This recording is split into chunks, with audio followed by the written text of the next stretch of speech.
Let me start by asking you a question. Do you remember seeing an Altroz on the road? Have you even seen an Altroz on the road? Drop your responses in the comments section below. Actually, I don't even remember seeing an Altroz on the road, and that's funny because the Altroz is not new. How does it compare against its established rivals? That's what we are here to find out.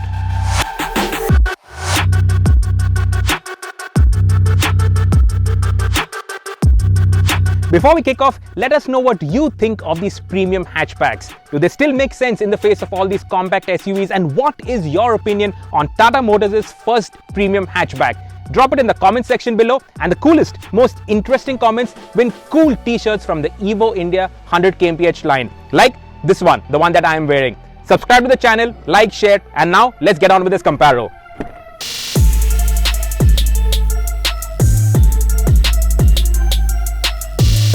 The Altroz is the newest of the lot, and it definitely looks and feels the newest of the lot. Now let's obviously talk about the styling to start with. Isn't this a really good looking car? In fact, in my opinion, this is the best looking premium hatchback, and by a large margin. It's so well designed, so attractive, such a head turner, and the fact that the Altroz hasn't really sold in great numbers, not Tata Motors' fault due to this whole pandemic and all of that has happened right after the Altroz was launched. But anyway, we don't see too many Altrozes on the road. In fact, I've hardly seen any Altrozes on the road, and that's why when you see one, you definitely turn your neck, it definitely gets you noticed. All of Tata cars, they've had good ride and good handling, and that does not change with the Altroz. In fact, this new platform, it actually raises the bar in terms of ride and handling. The first thing is the toughness. This car feels solid. It's built to last. You can go hit potholes, hit speed breakers without slowing down, and you're not worried that something is going to break or fall apart. This is sure-footed, it's planted. The steering, not much in terms of feel, but good weight, and that gives you confidence to push it. It feels planted, it feels stable. It does not feel unnerving, like the steering is too light and you don't know what the hell is going on at the front. It gives you good feedback from the nose, and down these twisty roads, you can push it fast. Now obviously the Altroz is not perfect. One thing that I find fault with is the steering, because it does not adjust for reach, it only adjusts for rake, and that means I can't find that perfect driving position. For me, the driving position is 9 out of 10, it's not 10 out of 10. My feet, I would have liked it to be extended a bit further. I can't move my seat further behind because otherwise the steering will be too far ahead for me, my hands will be outstretched, which is not a good driving position. Forward visibility is good, but these A-pillars are really thick, and when you're going around corners, they do impede visibility. But that said, these thick A-pillars and obviously the way the car is built, that results in that full 5-star crash test rating. So I would live with these thick A-pillars, no problem, because that delivers a really safe car. Secondly, the seats, they lack under-thigh support. I would have preferred more under-thigh support, and at the back, right on top, it sort of digs into my back, so it doesn't feel as accommodating or as comfortable as you would expect seats to be. Like the i20 seats, for instance, or even the Baleno seats, those are really comfortable and nothing to gripe about over there. Tata Motors' engineers have designed all 4 doors to open by a massive 90 degrees for ease of ingress and egress. Backseat space is also very good, second only to the Baleno in terms of spaciousness in this test. A nice infotainment screen, Apple CarPlay, Android Auto, all of that integrated into it, all the features that you would want. Doesn't have a sunroof, but in my opinion, you don't need a sunroof in a hot country like India, and everything else is there. Now, if I had to find one more niggle, it would be these door pads. It's great when you're driving to rest your elbow, but when you're making 3-point turns, the elbow does tend to hit against this, so you got to be careful over there, but otherwise, it's all right. You will really enjoy the Altroz's cabin. You will enjoy this car. The Altroz we're driving here is the diesel. This is not the petrol. The petrol was the one that I drove 7 months ago, so I thought we'll mix it up and drive the diesel this time. It's actually more powerful than the petrol. The petrol is 85 bhp, the diesel is 89 bhp. It is quick-ish. Now, I think we're getting spoiled by the Polo and its turbocharged engine. So this feels okay, it doesn't feel all that quick, and the refinement is something that could be worked on a little bit more in the next iterations. Also, the throttle response, that needs to be a little more precise and a little bit quicker than what it is right now. But otherwise, it's all a matter of getting used to it. The gearbox is nice. Could be a little slicker. It's not the slickest gearbox in this test, but it's again all right. It's a 5-speed gearbox, and it delivers enough power, enough performance to push the chassis, to make the chassis work. And when you work the chassis, that's when you come to appreciate the Altroz even more.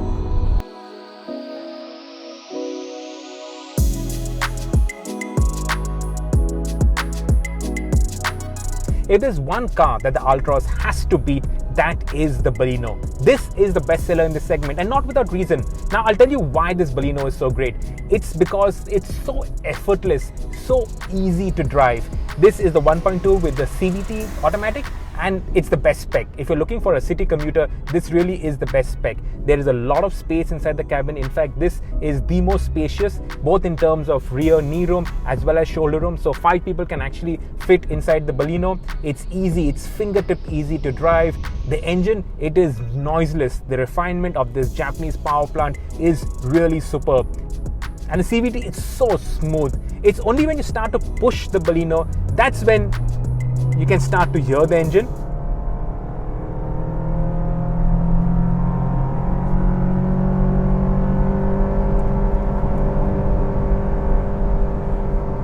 And you can get that CVT rubber band effect. But this is not the way you're going to be driving in the city, are you? So it's only out here in the hills that you'll be driving like that. But otherwise in the city, you'll be driving it at a more relaxed pace, and then you really cannot hear anything. The refinement of the powertrain is just brilliant. It's a typical Japanese power plant in that sense. At 82 bhp, the Baleno is not the fastest in this test, but it is the lightest car in this test. So then when you take into account the power to weight ratio, the performance of the Baleno is actually pretty good. It's pretty sprightly. Now, as for the ride and handling of the Baleno, now you will hear a lot of unfavorable things having been said about the Baleno. But to be honest, the chassis is pretty polished in its own right. In fact, 2 years ago, I took a Baleno RS and I took part in an autocross in Pune, and I was second quickest. Obviously, I changed the tires. We put MRF rally tires on the car, but I was second quickest. And the person who was quickest was driving my own car, and he was an autocross specialist. So the Baleno, the chassis, the grip, in fact, the enthusiasm of the chassis, it's all there. It just needs better tires to really get that polish to shine.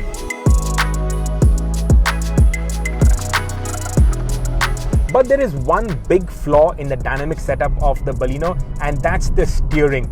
It is, number one, too light, and second, it does not self-center properly. So it's vague, it does not give you any feedback, you're not too sure what the front wheels are up to, and then you've got to really pull it back to its center position.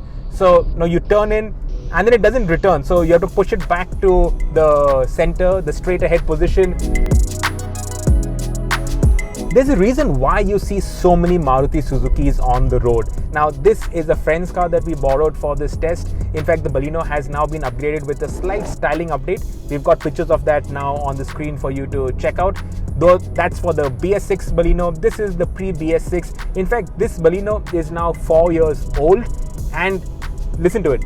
Not one squeak, not one rattle. It feels almost like new on the inside, and this, in terms of reliability, is untouchable. In fact, all of these Suzuki cars, the reliability is phenomenal. Zero problems, no issues whatsoever. So people will criticize and say that it feels too light, and these doors, when you open close them, they really feel flimsy. But in terms of actual reliability, cost of ownership, the Baleno is on another planet altogether. And of course, whatever I say about the Baleno holds true also for the Toyota Glanza, because they are the same car. So if you prefer Toyota dealerships, if you think they give you a better ownership experience, then go and buy the Glanza. But both the Baleno and Glanza, they are the same car. So all the pros and cons are the same for both the cars. Now, the interiors of the Baleno, it's looking a bit dated now, to be honest. And even when it was new, it was nothing to write home about. It's got traditional analog dials. The infotainment on the higher end versions, you get the touchscreen infotainment with CarPlay, Android Auto, all of the connectivity features. it's all right. It doesn't feel very high quality, but of course, like this car, no rattles, no squeaks, no nothing. There are panel gaps which are really tight, very good fit and finish. The material quality, it's a little hard plasticky, but yeah, that's about it.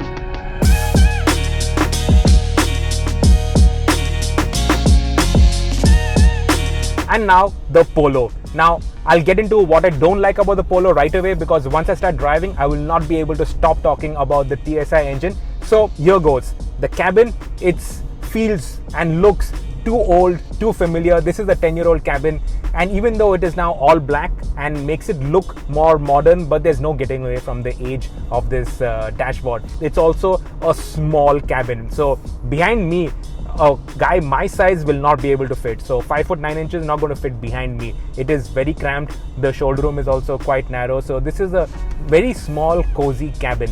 But that said, if you're looking for a driver's car, the Polo, that's the car for you. No two ways about it. Don't look at anything else. This TSI engine, it's such a joy, such a joy.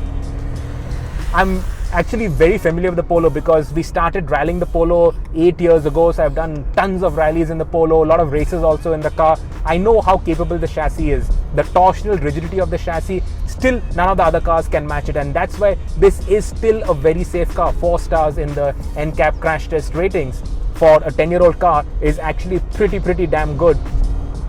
And that torsional rigidity, it makes the car handle beautifully. You can throw it around corners, and even though there is body roll because the suspension has been softened to give it a good ride, it grips so well. You can make it dance around these corners. Wet roads, it still grips, and you can still throw it around corners with serious speeds. This is a quick car that loves to be hustled. That's all you need to know, really. If you're looking for a more modern car, don't look at the Polo. If you're looking for features, don't look at the Polo. It doesn't get all of that. But finally, it is well priced. That's one good thing. Earlier, the Polo was overpriced also, but now it is well priced. 7.5 lakhs for this TSI edition. And it is great value for a great driver's car. It's not going to be the most fuel efficient, that's for sure. But you're not looking for fuel efficiency from a fast, fun to drive car. You're looking for handling, you're looking for grip, you're looking for power, you're looking for driving thrills. And the Polo gives you all of that and more. There is no way you will not fall in love with this car. If you have petrol in your veins, you will love the Polo. If you're looking for a family car to seat 5, no, then this is not the car. This is the car to drive. So refinement, a lot of you have been asking about the refinement of this TSI engine. Now listen to it.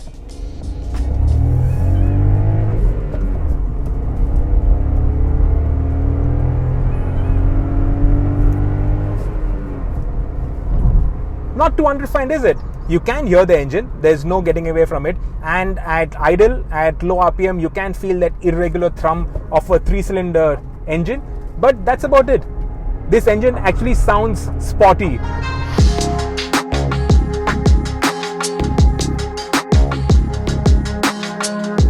This will be the last video we're going to do with this current generation i20 because there is an all new i20 coming in a matter of months. But for now, this is the car that we have. And talking about this car, in fact, it does not feel old or really out of sorts in this comparison. If I didn't tell you there was a new i20, it's not like you would look at this and say, oh man, this feels like a generation old. In fact, this feels on par with the other cars in its class. In terms of equipment, it has everything that the other cars have. No sunroof, but then none of these cars also have a sunroof. It's got this nice infotainment, it's got connectivity options, all of that is there. So it's not like the i20 is crying out for an update, especially when you compare it with its rivals.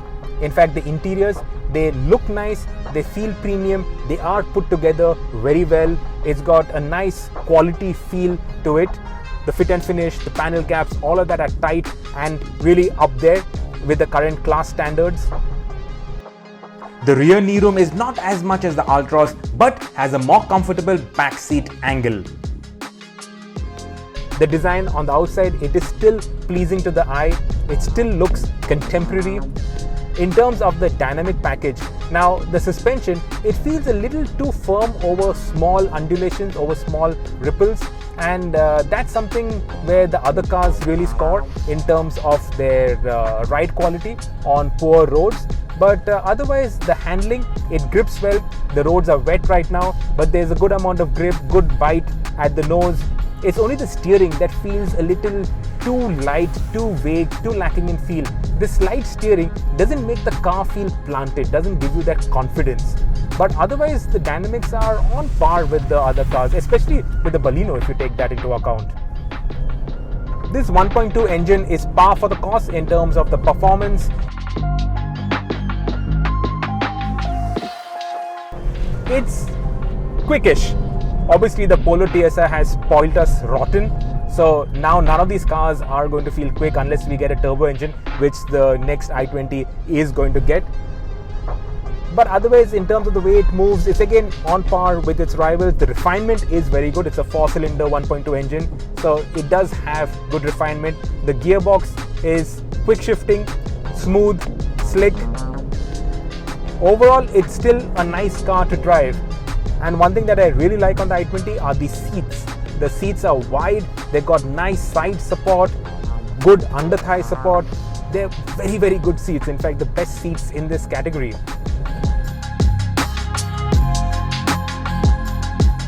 To conclude, there are still plenty of reasons to recommend the Baleno, not the least of which is reliability, the space, and of course, the refinement.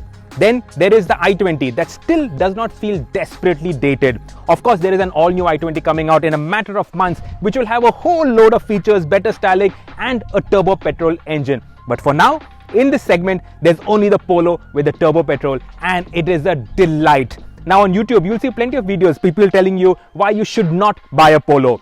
Sorry to say this, but they don't know their ass from their elbow. 10 minutes in the Polo TSI and you will love it if you have petrol in your veins. But then this test has to have a winner, and the winner definitely is the Altroz. It is the newest in this test and it feels it. It also looks, just look at it.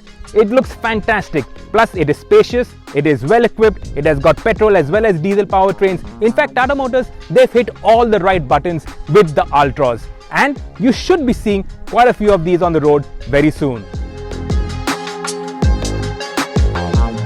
Read the comprehensive comparison test of the Tata Altroz versus its rivals in the August issue of Evo India. Check it out at evoindia.com/magazine, and it's also available on Amazon India. Subscribe to the Evo India channel and hit the bell icon to keep pace with the thrill of driving.